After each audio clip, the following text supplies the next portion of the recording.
আসসালামু আলাইকুম, সবাইকে ঈদ মুবারক। আজকে হচ্ছে কুরবানির ঈদ। আমাদের গরু বের করা হয়েছে। আজকে এটি কি আল্লাহর নামে কুরবানি দেওয়া হবে।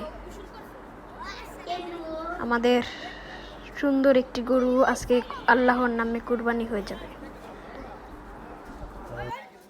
আমরা একটু আদর যত্ন করে কুরবানিটা দিব। গরুর চামড়া আলাদা করা হয়েছে। আমাদের প্রায় গোস্ত কাটাকাটি শুরু হয়ে যাচ্ছে। এই যে এখন না আনতেছে সব গরু, মাংসগুলো আনা হচ্ছে। এটা হচ্ছে খাসি, আর এটা হচ্ছে পাশের গরু, আর এটা হচ্ছে আমাদের গরু।